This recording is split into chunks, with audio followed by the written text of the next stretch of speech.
What's up, friends? How y'all doing?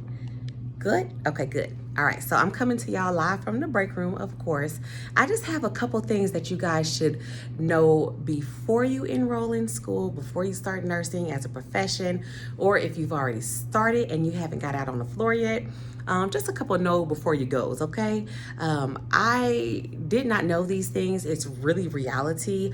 Nobody said this stuff to me. So I figured like, look, let me go ahead and give y'all the game because it wasn't gave to me, okay? First, I wanna start with when you become a nurse or if you're deciding to be a nurse, keep in mind that we are short. We don't have no staff. Nurses call off and staff call off.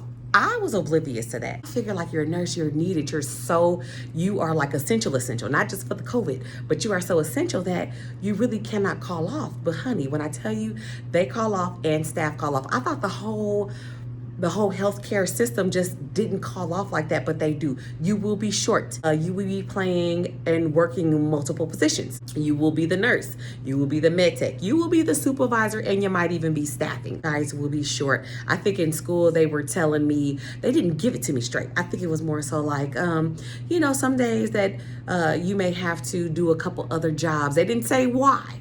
But they didn't say because people call off left and right. When I got actually on the other side and in as a nurse, I was like, wait a minute, people are really calling off. You can do that? I was just so, I was taken back.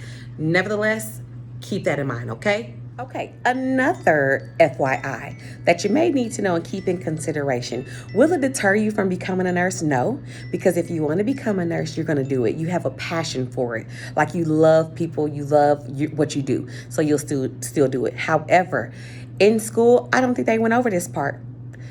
When you are a nurse and you give CPR, you will crack ribs. The first time I was giving CPR, oh my God, you guys will freak out. Like I had to stop because I was giving 1 E and a 2 E and a 3 E and a 4.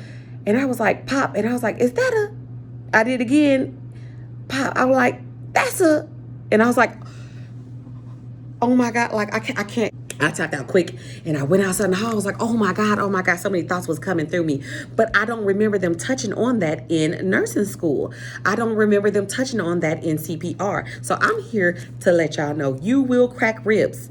You can prepare for it all you want, but it's nothing like actually trying to save a life and you're sitting here giving compressions and you're cracking ribs.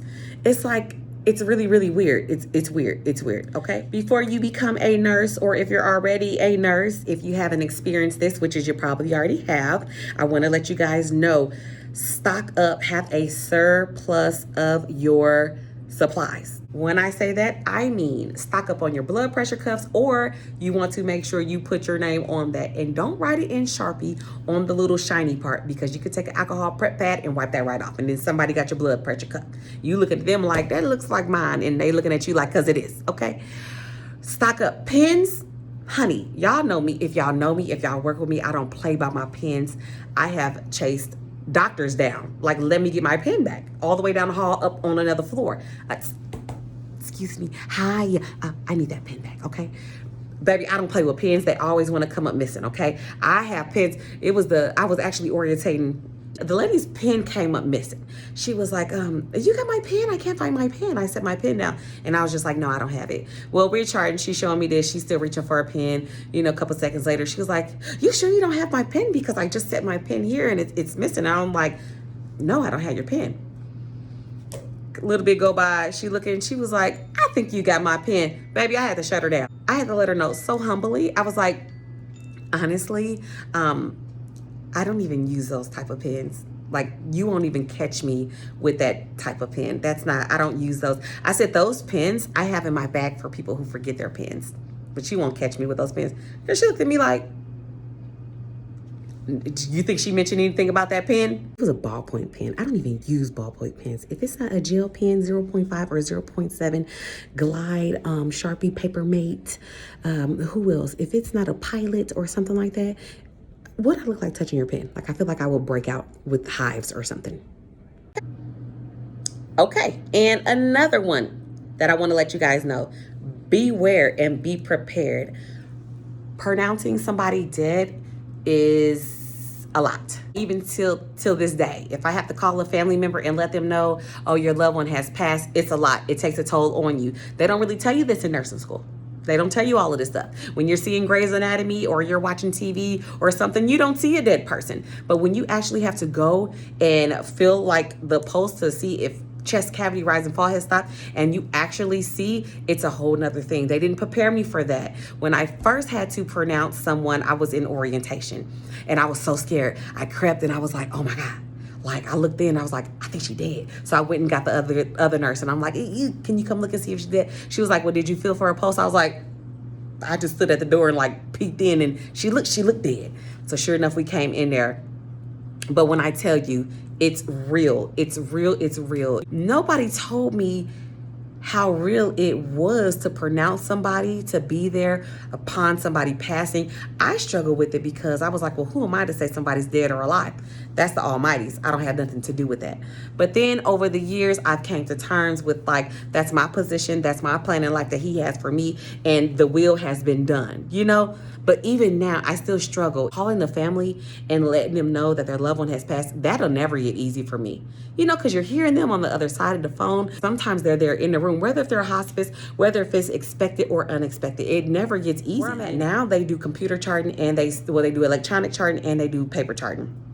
Some places do all electronic. Some people are still paper. Like I say, me where I'm at, it's both. So when I chart that they have passed, I get hung up on my penmanship.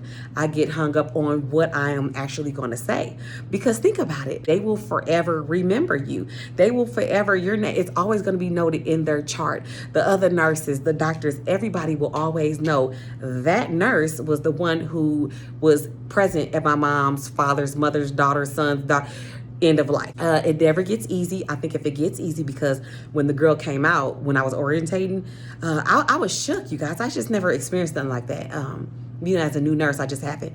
And she was like, are you okay? And I literally was like tearing up. And I'm just like, wow, you know, to see this person, they're in here with this life and then they're gone. You know, you come in this world by yourself and you leave by yourself. All of the possessions on the wall, everything, none of that matters. When your soul has gone instantly, that's it. And so she was just like, oh, is this the first time you pronounce somebody? And I was like, yeah. She was like, you'll get used to it. It's nothing to me. I was like, yeah, you need to tap out. Because if somebody passing is nothing to you, you're numb to it. And we don't need nurses like that, right? Exactly. Okay, love. So last but not least, I want to let you guys know what they don't tell you in nursing school, what you don't think of before you become a nurse, what you don't really realize is we don't get lunches. Lunch is out of there. We eat on the clock, okay? Don't sit here and come to work thinking that you are going to get a lunch, because you're not. And even if you get a lunch, when they tell you to clock out for those 30 minutes, you're still the nurse. Me, I'm the supervisor. If I clock out for my 30 minutes, if they call me right now, I got to get up and go see what's going on. If a family member call me, I got to see I got the supervisor phone. I'm never really on lunch.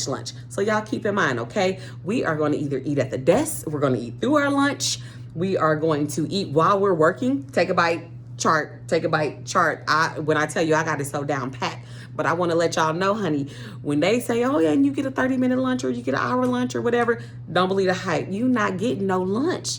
You are the nurse. You are always on duty, okay? 24 hours is nursing. You're not getting a lunch. So be aware for that. Bring y'all some snacks. Y'all can watch my video, snacks. So I'm a night nurse, so y'all can watch my video on snacks that you can bring. That's 12-hour night shift snacks, what I eat, or something like that. But and it can go for a day shift or anything like that. But you really are not getting a lunch, okay? They didn't tell me that. I think they said, they didn't tell me that we don't get a lunch. But reality is, we don't get a lunch. Y'all, so look, thank you for watching. Thank you for subscribing. All my viewers, thank y'all for watching. Y'all haven't subscribed yet. What are you waiting for? I think I'm gonna do a series because it's so much that I can put y'all up on game on about this nursing field, about this whole profession. It's a wonderful thing. I love it. Wouldn't change anything for the world. Those things that I just hipped y'all on, they would not make me not want to be a nurse for like nothing at all. I love what I do. I will always continue to be a nurse. Once a nurse, always a nurse. Y'all remember that, okay? Thanks for subscribing. Bye.